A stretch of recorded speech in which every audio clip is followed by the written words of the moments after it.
जय श्री ओम नमः सिद्धेभ्यः। ओम नमः सिद्धेभ्यः। ओम नमः सिद्धेभ्यः। ओंकार बिंदु संयुक्तम नित्यं ध्यायन्ति योगिनः कामदं मोक्षदं चैव ओंकाराय नमो नमः। मंगलम भगवान वीरो मंगलम गौतमो गणी मंगलम कुंद कुंदार्यो जैन धर्मोस्तु मंगलम। सर्व मंगल मांगल्यम सर्व कल्याण कारकम प्रधानाम सर्वधर्माणां जैनम जयतु शासनम। जैनम जयतु शासनम। जैनम जयतु शासनम। नमः श्री समयसाराय स्वानुभूत्याश्चकासते चित् स्वभावाय भावाय सर्वभावान् करे चिते। इस भवतरु का मूल एक जानहु मिथ्या भाव ताको कर निर्मूल तब करिए मोक्ष उपाय। करिए मोक्ष। जय बोलो देव शास्त्र गुरु की जय।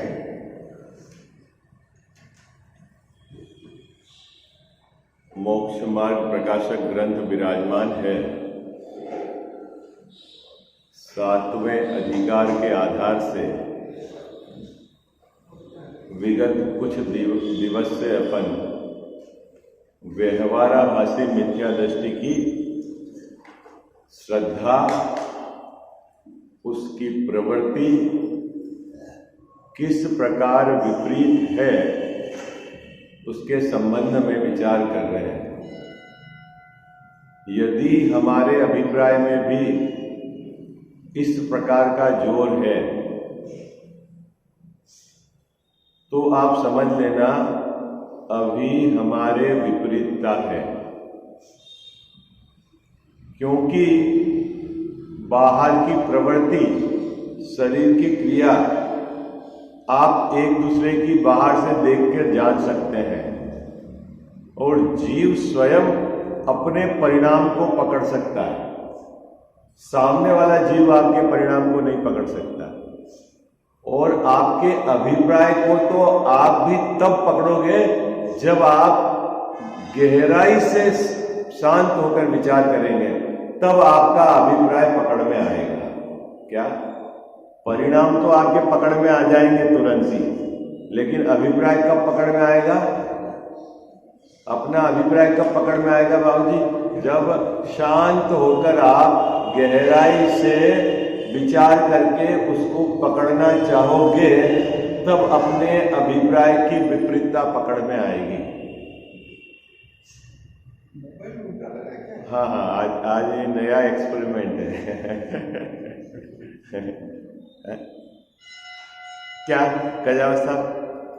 तो अपने को अपने अभिप्राय की भूल मिटानी है, ठीक है? और अभिप्राय की भूल मिटाने के लिए अभिप्राय को पकड़ना पड़ेगा बाबूजी।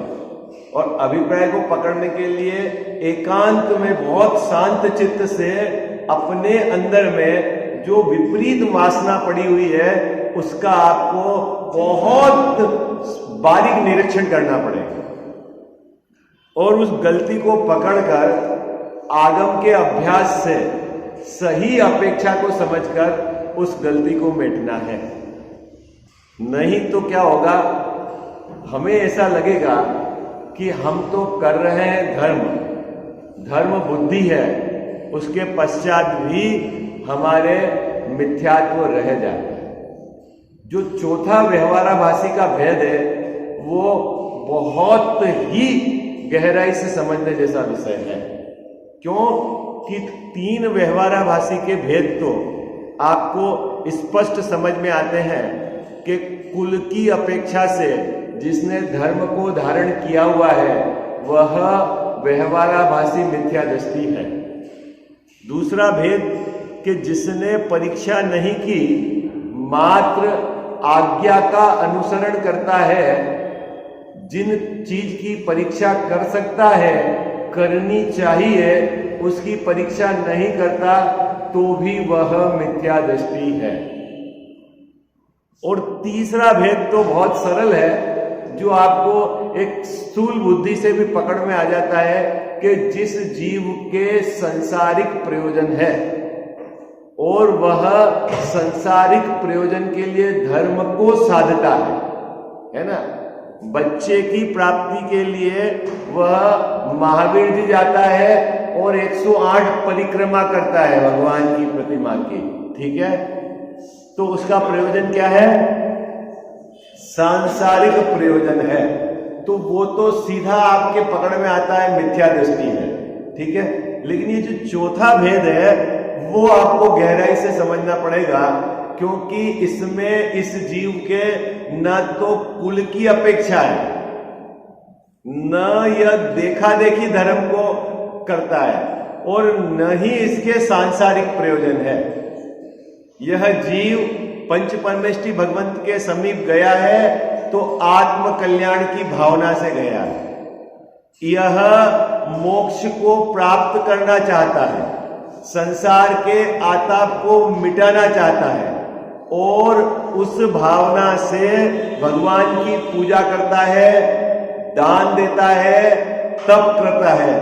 उसके बावजूद भी उसके मिथ्यात्व रह जाता है, तो क्या गड़बड़ी करता है, उस गड़बड़ी को अपने को समझना है। बात पकड़ में आई आपको? क्या बाबूजी है?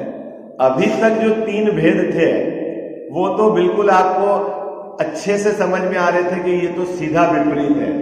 चौथा भेद जो है उसको आपको थोड़ा सा गहराई से विचार करना पड़ेगा, तब उसकी विपरीतता आपको पकड़ में आएगी। बात समझ में आई? नाम क्या है इसका, चौथे भेद का? धर्म बुद्धि धर्म धारक। जिस जीव ने धर्म बुद्धि से, जिस जीव ने आत्म कल्याण की भावना से, जिस जीव ने अष्ट कर्म को नाश करने के उद्देश्य से क्या करा है, धर्म को धारण किया है, उसके भी मिथ्यात्व रह जाता है। क्यों रह जाता है, क्या कमी है, इस पर अपन को विचार करना। बात पकड़ में आई आपको? है बात पकड़ में आ रही? कठिन तो नहीं हो रही? हाँ जी या ना जी? कठिन तो, क्योंकि 3 भेद तो बहुत सरलता से आपको समझ में आ रहे हैं। चौथा भेद जो आपको गहराई से पकड़ोगे तो पकड़ में आएगा, और यदि ये भेद आपको पकड़ में आ गया तो निश्चित तौर पर आप समझ लेना कि हमारे लिए एक नया चिंतन का मार्ग खुल जाएगा। बिल्कुल मध्यस्थ भाव से यहां जो बात कही जा रही है टोडरमल साहब की, उसको अपने को विचार करना है, पक्ष छोड़कर। क्या करना है बाबू जी? पक्ष छोड़कर मध्यस्थ भाव से।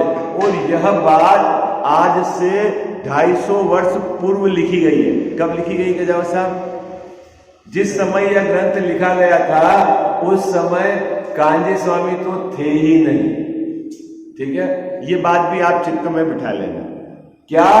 और टोडरमल साहब को उपमा क्या दी गई है? आचार्य कल्प। बाहर में तो उन्होंने दिगंबर मुनि दशा नहीं थी, लेकिन बुद्धि में वह क्षयोपम ज्ञान में, या कहो जैन धर्म के सिद्धांतों को गहराई से और उनके मर्म को समझने में वह आचार्य के तुलना में थे, उनसे कम नहीं। इसलिए उनको आचार्य कल्प की बात कही। तो आप ये बात बहुत गहराई से विचार करना, जो बात यहाँ कही जा रही है, ठीक है। विषय क्या है अपना, प्रकरण क्या है? यहाँ व्यवहाराभासी मिथ्या दृष्टि के चौथे भेद पर चर्चा है। किस भेद पर? चौथे भेद पर। नाम क्या है उस भेद का? धर्म बुद्धि धर्म धारक।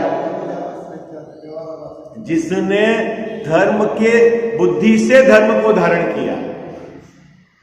संसार का कोई जिसका प्रयोजन नहीं है, जो कुल परंपरा और देखा देखी से जिसने धर्म को धारण नहीं किया है। किससे धर्म को धारण किया है गजाव साहब? धर्म बुद्धि से, आत्म कल्याण की भावना से वो पंच परमेष्टि भगवंतों के समीप आता है। उनकी पूजा, स्तुति, तीर्थ यात्रा, वंदना, दान सब जो देता है तो किससे देता है? आत्म कल्याण की भावना से, धर्म प्रकट करने की भावना से देता है। उसके बावजूद भी उसके मिथ्यात्व रह जाता है तो क्या गड़बड़ी करता है उसकी बात है। आई बात? इस प्रकार में ऐसा हम समझ सकते हैं कि तीन का जो आपने अध्ययन किया तो समझा वो तो बिल्कुल दूर रह गए, वो तो बहुत दूर है, वो बहुत दूर रह गए। और इसके अंदर मतलब बहुत दूर रह गए। वो तो अभी बहुत, वो तो आपको स्थूल बुद्धि से पकड़ में आता है कि गड़बड़ी है। आपको गड़बड़ी पकड़ में आती है ना भाई। शनि के प्रकोप को मिटाने के लिए किसी तीर्थंकर की पूजा कर रहा है तो आपको पकड़ में आ जाती है ना। कोई रोग मिटाने के लिए पूजा कर रहा है, उसका तो सांसारिक प्रयोजन है। और कोई हमारे पिताजी ने ये प्रतिमा विराजमान करी है और ये तो यही पूजा कर रहे हैं, तो ये तो कुल परंपरा का जोर है, इसको कहां वितरागता, ये तो पकड़ में आता है। लेकिन ये जो चौथे नंबर का है ये तो धर्म बुद्धि से आया है। इसको कोई लोक की वांछा नहीं है, इस लोक की भी नहीं और परलोक की भी नहीं। क्या जाओ साहब, इसको पुण्य बन जाएगा और स्वर्ग में चला जाऊंगा ऐसा भी नहीं। तो फिर क्या गड़बड़ी कर देता है उसकी बात है। ठीक है, विषय समझ में आ गया आपको है? इस प्लेटफॉर्म तक आप पहुंचोगे तब तो आपको बात पकड़ में आएगी, और नहीं तो आपको ये लगेगा कि ये थोड़ा सा बहुत कठिन हो गया। कठिन नहीं है, बहुत सरलता से समझ में आ जाएगा। पढ़े अपन, प्रारंभ करें विषय को। निकालिए पेज नंबर 233। तथा कितने ही धर्म बुद्धि से धर्म साधते हैं। क्या इस पंक्ति का अर्थ है ऋषभ जी भाई साहब? इनको संसार का कोई प्रयोजन नहीं, कुल परंपरा और देखा देखी पूजा नहीं करते। काहे के लिए पूजा करते हैं? धर्म बुद्धि से, कि मेरे 8 कर्म का नाश करना है, मुझे मोक्ष को प्राप्त करना है, मैं संसार समुद्र से पार होना चाहता हूं। जैन साहब, इस बुद्धि से क्या करते हैं? धर्म को साधते हैं। धर्म को साधते मतलब धर्म के जो अंग हैं उसमें प्रवर्तते हैं। धर्म को साधते हैं इसका मतलब क्या? धर्म के अंग उसमें प्रवर्तते हैं, पूजा करते हैं, दान देते हैं, तीर्थ यात्रा करते हैं, तप करते हैं, व्रत करते हैं। कौन? जो धर्म बुद्धि से, ये इस प्रकरण में है। ठीक है, ओके। पहली पंक्ति का अर्थ समझ में आ गया क्या है? अरे हाँ बाबूजी, बहुत ऊपर वाली बात आ गई अभी। वो तो यही है, 5 अणुव्रत भी धारण करते हैं और महाव्रत भी धारण करते हैं। और टेक्चर जी बाबूजी कह रहे हैं वो बात बिल्कुल मैं उसको नहीं बोलना चाह रहा था लेकिन बोल देता हूँ। चलो ठीक, सब आ गया इसमें। द्रव्यलिंग पूरा पकड़ लेना आगे इसमें। ठीक है, क्या बाबूजी ने बोल ही दिया तो आप क्या? अणुव्रत, महाव्रत। काहे के लिए महाव्रत को अंगीकार किया है उन्होंने? मोक्ष प्राप्त करने के लिए, 8 कर्म को नाश करने के लिए। घर काहे के लिए छोड़ा है बाबूजी? पत्नी काहे के लिए छोड़ी है? 8 कर्म को नाश करने के लिए है। इसको कहते हैं धर्म बुद्धि से धर्म साधते हैं। इतनी बात समझ में आ गया? पहली पंक्ति का अर्थ समझ में आ गया? हाँ सहज भैया, बात समझ में आ गई? पहली पंक्ति का क्या? कितने ही, है ना? परंतु, बस यह शब्द डाला टोटल बजे साहब ने कि इसमें पेच फंस गया। ये जैसे ही शब्द डाला उसमें पेच फंस गया, है ना? परंतु क्या करते हैं? निश्चय धर्म को नहीं जानते हैं। ओहो, गजब की बात कही। क्या कहा है? वो निश्चय धर्म नहीं जानते, वो निश्चय पूजा नहीं जानता, वो निश्चय दान नहीं जानता, वो निश्चय तप नहीं जानता। दान तप पूजा तो करता है लेकिन जो व्यवहार अपेक्षा से कहा है उसी को धर्म मान के बैठ गया है। यह गड़बड़ी है। गजब की बात है। क्या? किसको नहीं जानता? निश्चय धर्म को नहीं जानता। अब लोग श्वेतांबर मत में ऐसा चलता है, आजकल तो दिगंबर में भी चालू हो गया है। क्या चालू? पहले श्वेतांबर में पहले व्यवहार होगा फिर निश्चय होगा। क्या कहते हैं श्वेतांबर मत में? क्या कहेंगे बाबूजी? पहले व्यवहार होगा और फिर निश्चय होगा, ऐसा कहेंगे। फिर धीरे धीरे अभी अपने दिगंबर में भी बीमारी चालू हो गई है। क्या? पहले व्यवहार करो, पहले व्यवहार धर्म तो करो, फिर निश्चय धर्म होगा। अरे भाई, व्यवहार निश्चय अलग अलग नहीं, दोनों एक साथ होते हैं। समझने के साथ ही व्यवहार, निश्चय के साथ व्यवहार है। आई बात है? तो इससे क्या गड़बड़ी हो गई तेजाब साहब? ये मिथ्या दृष्टि क्यों रह गया चौथे भेद वाला? कि ये निश्चय धर्म नहीं जानता। धर्म तो मानता है किसको? जो व्यवहार अपेक्षा से आगम में जिनको उपचार से धर्म कहा है, उसी को धर्म मानकर धारण कर लेता है। ओ गजब की बात है। लेकिन निश्चय धर्म को नहीं जानता, इसीलिए अभूतार्थ अर्थ को साधता है। क्या कह रहे हैं साहब? किसको कूट रहा है वो? जिसमें बीज ही नहीं है उस धान को कूट रहा है बाबूजी। किसको साधता? अभूत, भूत अने होना, अने नहीं होना। जहां धर्म नहीं है वहीं लगा हुआ है।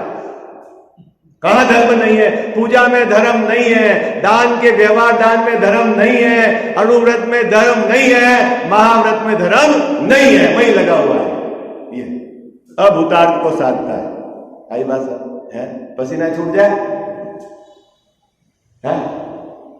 कितने लोगों को समझ में आ गई है? देखो, आप जब इस पंक्ति को समझोगे ना, तब आपको गुरुदेव श्री की महिमा आएगी। हाँ, नहीं तो आपको क्या, ये 250 वर्ष पहले लिखा हुआ है। आज से गुरुदेव श्री का जन्म भी नहीं हुआ था। उनने क्या काम किया है आपको तब पता चलेगा कि उन्होंने कैसे समय सार से मर्म निकाला। उन्होंने दिगंबर आचार्यों के हृदय की बात निकाल के कैसे अपने सामने रखी। क्या कह रहे हैं? अभूत, अभूत, अभूत, भूत अने होना, अने नहीं। जो धर्म नहीं है उसको साधता। क्या लिखा हुआ है खजाव साहब? क्या करता है वो? अरे कितने लोगों को समझ में आ गई? कठिन लग रहा है तो मैं उदाहरण दूं सरलता के लिए। समझना जरूरी है। देखो, मैं 4 भेद का यहाँ उदाहरण बनाता हूं, आपको कुछ समझ में आए तो, है ना? बहुत मध्यस्थ भाव से समझना, है ना?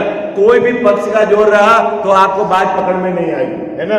देखो, मैं 4 प्रकार के यहाँ पर व्यवहारवासी के भेद खड़े करता हूं और एक धर्म का अंग लेता हूं। एक अंग लिया अपन ने भी पूजा, ठीक है? किसका अंग लिया? पूजा। पहले नंबर का जीव पूजा करता है। किसकी पूजा करता है?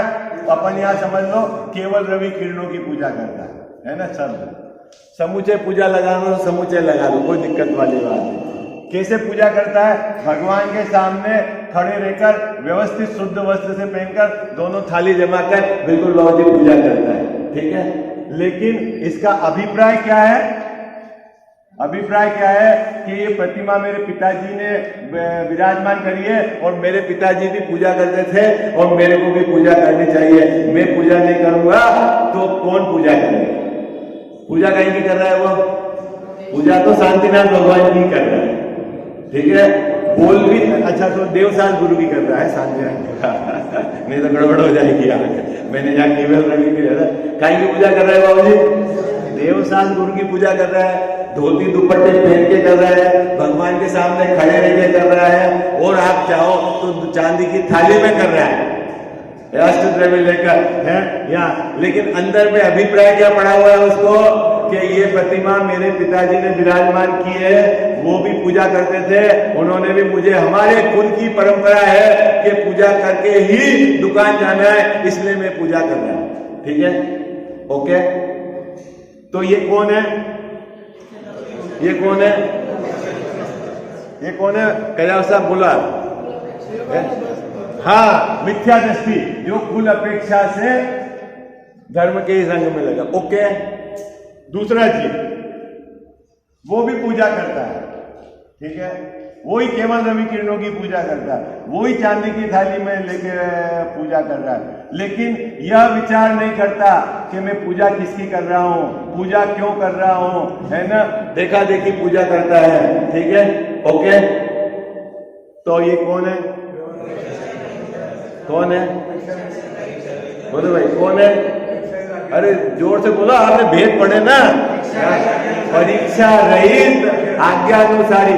ये इसलिए पूजा करता है कि हमारे सठ आवश्यक में पूजा कही है और मुझे जिनेंद्र भगवान की आज्ञा माननी है, इसलिए मुझे पूजा करना ही है, देव पूजा, इसीलिए वो पूजा करता है। लेकिन पूजा किसकी कर रहा हूं, पूजा क्यों कर रहा हूं, इसका इसको विचार नहीं, बस मेरे 6 आवश्यक है ये कहे हैं गृहस्थ के और मुझे पूजा करनी है, इसलिए मैं देव पूजा कर रहा हूं। तो ये विचार रहित, परीक्षा रहित, आज्ञानुसारी कौन है? व्यवहाराभासी मिथ्या दृष्टि। ओके, दूसरा भेद भी समझ में आ गया आपको? ठीक, ये भी मिथ्या दृष्टि होगी। तीसरा, वो भी पूजा कर रहा है, वही केवल रवि किरणों की पूजा कर रहा है और चांदी की थाली और चवल लेके नाच भी रहा है, लेकिन किसी ने उसको कह दिया है कि यदि तू 1 साल तक पूजा करेगा तो तेरे ये शांति हो जाएगी घर के अंदर। फिर बच्चे का ये जो है मेटर वह संसारिक प्रयोजनार्थ है, दान भी दे रहा है, नाच भी रहा है, भक्ति भी कर रहा है, पूजा वही कर रहा है। कौन सी पूजा कर रहा है? खड़ा भी वैसे ही है बाबूजी, और यूं लगेगा बहुत भक्ति भाव से कर रहा है। अभिप्राय क्या है उसका?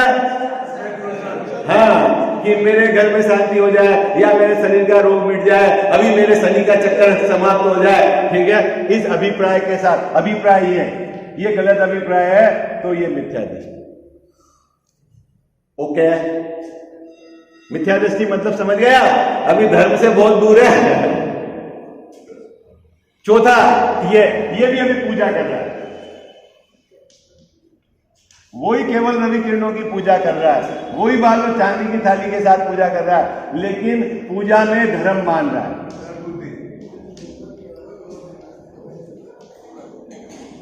क्या मान रहा है बाबूजी? जो मैं पूजा कर रहा हूं ये धर्म है, इसको कोई सांसारिक प्रयोजन नहीं, पूजा करूंगा तो मेरे पूजा के इस भाव से मोक्ष हो जाएगा, ऐसा मान रहा है। तो वह क्या है, क्या है? निश्चय धर्म को नहीं जानता, इसलिए ये भी मिथ्या दृष्टि है। आई बात समझ? सब दूसरे अंग तो आप घटा लोगे, दान घटा लोगे, तब घटा लोगे, तीर्थ यात्रा घटा लोगे, जो मैंने घटाया ऐसे घटा दोगे, कोई गड़बड़ तो नहीं? अरे हाजी या नाजी, क्या जाता? क्या गड़बड़ है कि इसने जो पूजा के शुभ भाव, राग को धर्म मान लिया है, पूजा को धर्म मान लिया है। साहब ग्रंथ में कहा है, हाँ, ये व्यवहार अपेक्षा कहा है, ये निश्चय धर्म को नहीं जानता।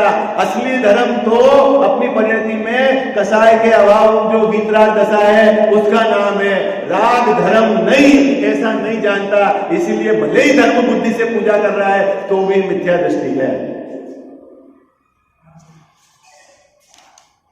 कितनी बात समझ में आई आपको? कितने लोगों को समझ में आई? 4 भेद समझ में आ गए ना आपको मिथ्या दृष्टि के, व्यवहाराभासी मिथ्या दृष्टि के, हैं? तो सब पूजा नहीं कर रहे, तो इसमें कहां नहीं कर रहे? ये सही होना चाहिए अभिप्राय। अभिप्राय क्या है? पूजा का भाव कौन सा भाव है? शुभ भाव है, आश्रव का भाव है, पुण्य का भाव है, पुण्य बंद होगा उससे, वो धर्म नहीं है। इतनी खबर, इतना भान होगा पंच परमेष्ठी प्रभु के प्रति जो भक्ति का भाव आता है, वह असली पूजा है। आई बात क्या? कितने लोगों को अब समझ में आ गया असली पूजा क्या है? हाजी या नाजी? कितने लोगों को समझ में आ गया? आ गया सबको? अब असली पूजा अपनी कितनी बार हुई है? सब कोई कहीं अटक गया, कोई कटोरी थाली में अटक गया, कोई कपड़े में अटक गया, कोई कूचे से थाली साफ करने में अटक गया। अरे भैया अभिप्राय की वासना तो देख,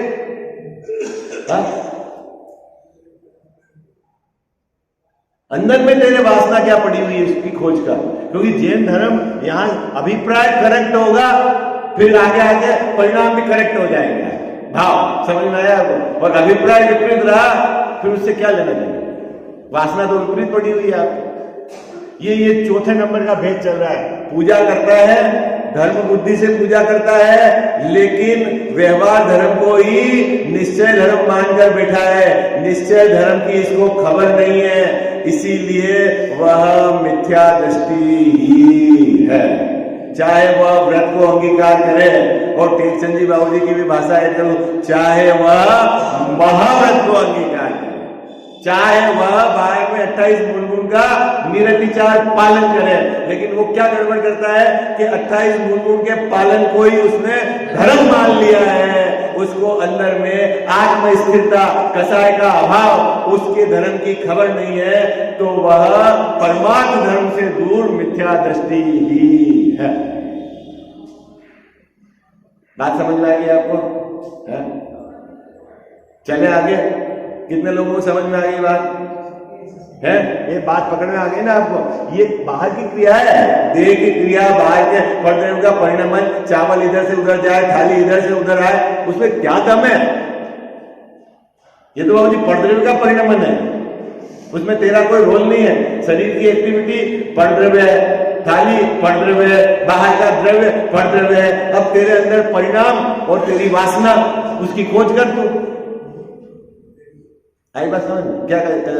मेरी बात सुनो, आप शुद्ध वस्त्र देख पहनकर है, मान लो सोने की थाली में पूजा कर रहे हो, मान लो, ठीक है, और आपके परिणाम आपके कसाय वाले हैं, पुण्य बनेगा पाप बनेगा? बोलो भाई, अरे बोलो जल्दी बोलो। पाप क्यों बनेगा? चांदी का फर्क नहीं पड़ेगा, सोने का फर्क नहीं पड़ेगा है? सोने की थाली में खड़े रह के कर रहे हो पूजा, तो नहीं पड़ेगा फर्क? हाँ बोलो, हाँ कितना फर्क पड़ेगा? हाँ अरे बोलो ना, घबरा क्यों रहे हो? आप अपनी बुद्धि तो लगाओ।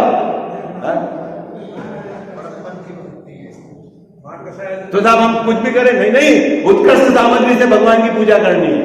मैं ये नहीं कह रहा कि आप उत्कृष्ट, लेकिन वो बाहर की सामग्री का कोई रोल नहीं है, ये पहले श्रद्धा करो।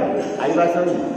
सर्वोत्कृष्ट सामग्री लेके आके भगवान की पूजा करो, ऐसा नहीं है कि कुछ भी ले आए, लेकिन उसका कोई रोल नहीं है, पहले ये नक्की करो अभिप्राय। आई बात? अब साहब आपके परिणाम तो कसाय वाले हो रहे हैं, ठीक है, अब परिणाम मान लो मंद कसाय के रहे हैं, लेकिन अभिप्राय विपरीत है, तो भी मिथ्यात्व है, ये अपने को पकड़ने वाला क्या? तो अभिप्राय विपरीत किसको कहना? कि तू वस्तु सब को यथार्थ नहीं समझता।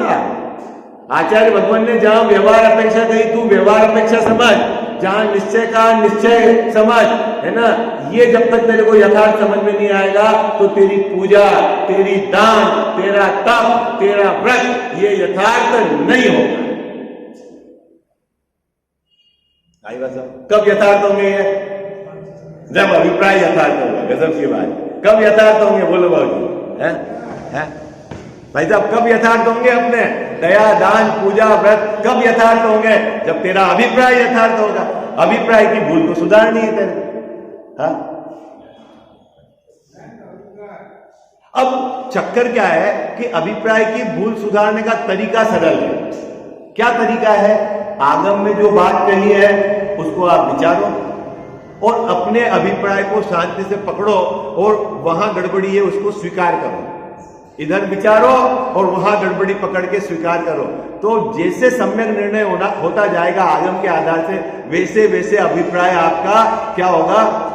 ढीला पड़ के सही दिशा में मूवमेंट करेगा। ठीक है, अब ये काम करे नहीं, आपको तो मैं 2 घंटे पूजा कर लूं, 4 घंटे ये व्रत कर लूं, ये छोड़ दूं, ये कर दूं। अरे भाई, मूल काम तो कर। हाँ तो सब बिना करे हो जाएगा। अरे तू क्या कर सकता है पहले ये नक्की कर। मेरे को सब अधिकतर प्रश्न यही आते बाबू जी, क्या बिना करे हो जाएगा मोक्ष? तो तू बता दे, करने से हो जाएगा? हाँ? क्या कर सकता है तू बता मोक्ष के लिए? अरे बोलो भाई, बिना करे होगा कि करने से होगा? ये तो बड़ा कठिन प्रश्न हो गया। क्या क्या करना चाहता है तू बता, करना क्या चाहता है? पर्दे में तू कुछ कर नहीं सकता, बोलो, पर्दे में तू कुछ कर नहीं सकता, ठीक, और अपने स्वभाव में करने की कोई गुंजाइश नहीं है, परिपूर्ण है, कहाँ है तेरे पास करने का इसको है? और जो पर्याय है वो क्रम से है।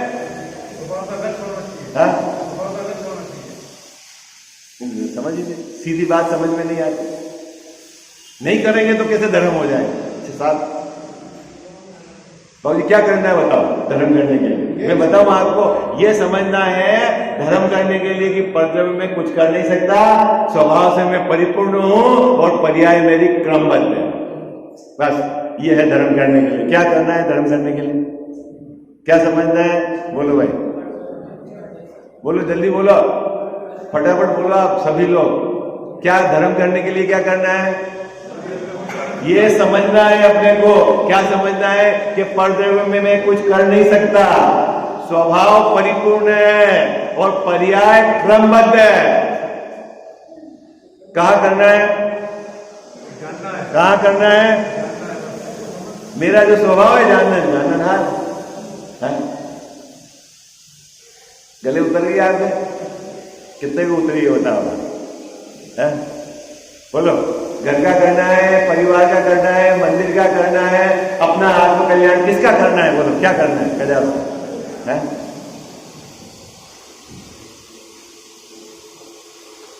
देखो भैया, समझना तो पड़ेगा ही आपको, बिना समझे पार नहीं है। आप सोचोगे कि मैं बिना समझे कुछ भी कर दूंगा उल्टा सुल्टा, उससे धर्म हो जाएगा? नहीं भाई, नहीं, सवाल ही नहीं होता। कोई भी चीज बिना समझे आप करोगे तो कोई उसका लाभ नहीं। समझना तो पड़ेगा। कोई बात नहीं, आज तक नहीं समझा, लेकिन अब से ये नक्की कर लो कि मैं यथार्थ बात समझूंगा, फिर उसमें प्रवृत्त हूंगा। बिना समझे क्या होगा? चलो देखो, पहले पैराग्राफ का अर्थ समझ में आ गया। मैंने एक जगह घटाया है, ऐसा आप सब में घटा लेना। क्या कहते हैं? तथा इतने ही धर्म बुद्धि से धर्म साधते हैं, परंतु निश्चय धर्म को नहीं जानते, इसीलिए अभूतार्थ रूप धर्म को साधते हैं। क्या कह रहे गजावत साहब? व्यवहार धर्म को क्या कहा? अभूतार्थ, भूत अने होना, अने नहीं होने वाले धर्म को साधते हैं। क्या? अब कैसे घटाओ आप? तब में घटाओ बाबूजी, तब में घटाओ, तब में घटाओ। मैंने पूजा में तो घटा दिया। अभूतार्थ धर्म को साध, वो भूखे रहने को ही साध रहा है, नहीं खाना भोजन, नहीं करना, नहीं करना, नहीं करना। अरे स्वरूप की लीनता को नहीं साधता, वो भूखे रहने को साधता है, तो अभूतार्थ वो भूखा ही लंघन है। कहां धर्म है वहां? है क्या साध रहा है? भोजन नहीं करना, भोजन नहीं करना, भोजन नहीं करना। अरे मैं परम सुखी हूं, परम तत्व हूं, मैं तो अनाहारी हूं, उसको तो नहीं साधता। भोजन नहीं करना, भोजन नहीं करना, भोजन नहीं करना, क्या साध रहा है? किसको कहना तब? बाबूजी क्या पकड़ के बैठा है तो? हम, मेरा स्वभाव परिपूर्ण है, उसका आश्रय लेकर तृप्ति होए, उसको साधे तो तब। और भोजन नहीं करना, भोजन नहीं करना, ये नहीं करना, ये नहीं करना, और उसी में लगा हुआ, तो तूने क्या साधा है? ये लिखा है अभूतार्थ है। ये जरूरी है, ये ऐसा तो है बाबूजी, जब अपने स्वभाव को साधता है, लीन होता है, उसकी विशेष प्रकार की रुचि होती है, तो बाहर के भोजन की प्रवृत्ति नहीं पाई जाती है। लेकिन इसका मतलब ये नहीं कि भोजन छोड़ दिया है तो धर्मात्मा। धर्मात्मा तो अंदर से है, बाहर की क्रिया से नहीं। आई बात समझ? कहां से धर्मात्मा है? बोलो भाई, कितने लोगों को समझ में आ गई? अरे हाजी या नाजी है? आप कभी करते हो ना एकासन, तो जोर किधर का रखना? वेद विज्ञान का, तत्व विचार का। कितने समय आप कसाय से भिन्न पड़े, राग से भिन्न पड़े, कितनी स्वभाव की आपकी महिमा आई, कितना आपने ज्ञान स्वभाव को ऊर्ध किया, कितना आपने स्वाध्याय किया, कितना आपने चिंतन किया, उसका जोर रखना। भोजन तो ठीक है, अगर दुकान चलती है तब भी एक टाइम भोजन हो जाता है, उसमें क्या दम है? ग्राहकी ज्यादा हो तब भी भोजन एक टाइम करता है, नहीं भाई साहब? और कभी कभी तेज ग्राहकी हो तो भोजन छूट जाता है, तो क्या वो उपवास हो गया है?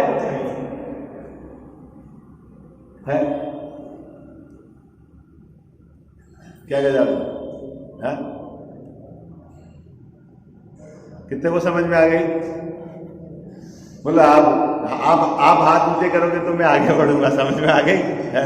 गड़बड़ नहीं करना। हाँ, ये बाबूजी ये तत्व है ना, गिनती के जीवों के कान में पड़ रहा है इस पंचम काल में, बाकी तो सब लगे हुए हैं उसमें। पूजा करो, दया करो, दान करो, व्रत करो, धर्म धर्म धर्म धर्म।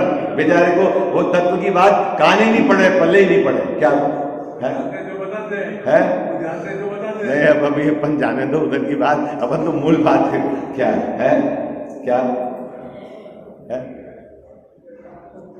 क्या गगन मंडल के अधोबीज में है कुआ, उसमें है अमी का वासा। सुगुरु जिसके पीवे भर के और निगुरा हो जाए प्यासा, तो वो स्थिति है। सही है, सही है।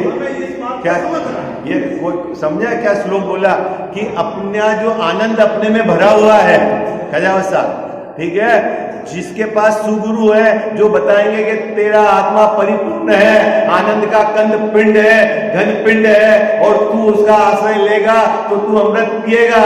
और बाकी जिसको ये बात नहीं बताएंगे वो 5 इंद्रिय के विषयों में दौड़ेगा, ये करूं ये करूं ये करूं, और प्यासा ही मरेगा। आई बात? क्या है?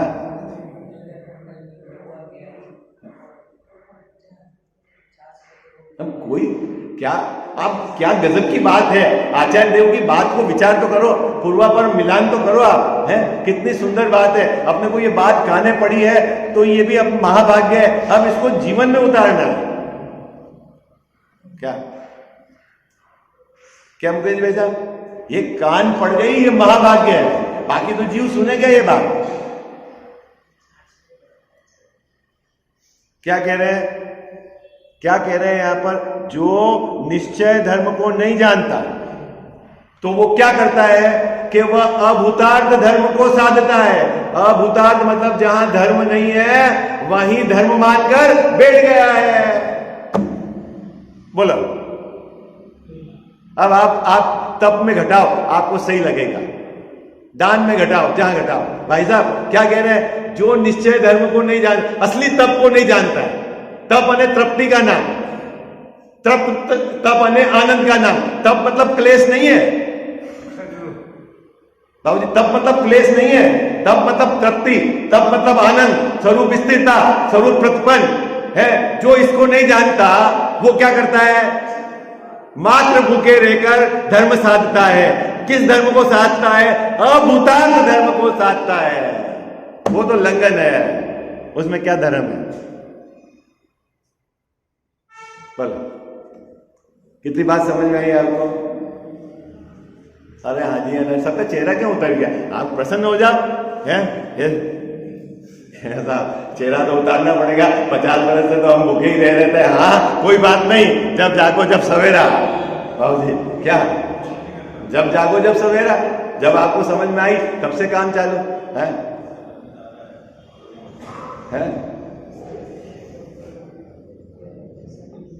चले आगे। वहां मतलब कहां?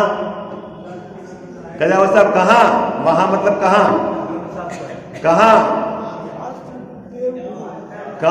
वहां मतलब कहां? जो धर्म बुद्धि से धर्म को धारण कर रहा है वहां। जो जीव निश्चय धर्म को नहीं जानता और धर्म बुद्धि से धर्म को धारण कर रहा है वहां।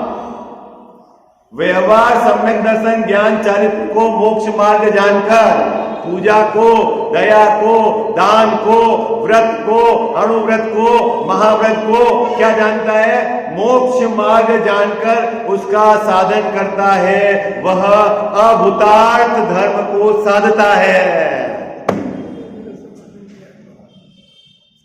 और क्या करता है? समझ में आ गई पहली पंक्ति है? हाँ? तो अपने को अब गड़बड़ी नहीं करनी। अब आगे अभूतार्थ में कैसे करें? सम्यक दर्शन का अन्यथा रूप है ना, यहाँ सब तरफ से अन्यथा रूप बताया है। कैसे वो देव भक्ति करता है, कैसे वह गुरु भक्ति करता है, कैसे वह सात तत्व के संबंध में उसकी विपरीतता है, कैसे शास्त्र भक्ति है। बहुत मार्मिक प्रकरण है, क्योंकि आगे के 3 बिंदु तो हमारे को व्यवहाराभासी के एकदम स्पष्ट है, लेकिन जो चौथा बिंदु है इसमें पेच फंसा हुआ है, जो आपको समझना है कि असली देव भक्ति किसको कहना, असली गुरु भक्ति किसको कहना, असली शास्त्र भक्ति किसको कहना, शास्त्रीय भक्ति, सात तत्व का असल स्वरूप क्या है। इसलिए टोडरमल साहब ने यहाँ पर इसका इस व्यवहारवासी प्रकरण में ये सब लिया है। सब 28 मूलगुण गुप्ती ये सब लेकर सब एक एक बात उन्होंने बताई है। लगभग ये 10-12 पेज का ये जो प्रकरण है, अपन बहुत इसको गहराई से विचार करेंगे, है ना। सम्यक दर्शन का अन्यथा स्वरूप, सम्यक ज्ञान का अन्यथा स्वरूप, सम्यक चारित्र का अन्यथा स्वरूप, ये व्यवहाराभासी ने क्या गड़बड़ी कर रखी है उसका यहाँ पर विचार करेंगे। ठीक है, बहुत शांति से आप गहराई से अभ्यास करना घर पे भी। और एक अभ्यास में मेरी आपसे रिक्वेस्ट है, अनुरोध है कि मध्यस्थ भाव से करना, तो आपको बात पकड़ में आएगी। कोई भी पक्ष पड़ा रहा आपका, नहीं ऐसा तो होना ही चाहिए, नहीं ऐसा तो होना ही चाहिए, नहीं ऐसा तो होना ही चाहिए, ऐसा नहीं होगा तो कैसा हो, तो समझ लेना गड़बड़। अभी क्या कह रहे हैं अपने को ये बात समझ नहीं। जिनवाणी जग मैया जन्म दुख मेट दो, जिनवाणी जग मैया जन्म दुख मेट दो, जन्म दुख मेट दो, मरण दुख मेट दो, जन्म दुख मेट दो, मरण दुख मेट दो, जिनवाणी जग मैया जन्म दुख मेट दो। बहुत दिनों से भटक रहा हूँ, ज्ञान बिना है मैया, निर्मल ज्ञान प्रदान सुकर दो, तू ही सच्ची मैया। गुण स्थानों का अनुभव हमको हो जावे जग मैया, चढ़े उन्हीं पर क्रम से हम फिर होवे कर्म खिपैया। मेटो जामन मरण हमारा इतनी वंती मैया, तुमको शीश त्रिलोकी नमावे, तू ही सच्ची मैया। वस्तु एक अनेक रूप है, अनुभव सबका न्यारा, हर विवाद का हल हो सकता साधवाद के द्वारा। जिनवाणी जग मैया जन्म दुख मेट दो, जन्म दुख मेट दो, मरण दुख मेट दो। जावाणी के ज्ञान ते सूझे लोकालोक, सोवाणी मस्तक चढ़ो सदा देत हूँ धोख।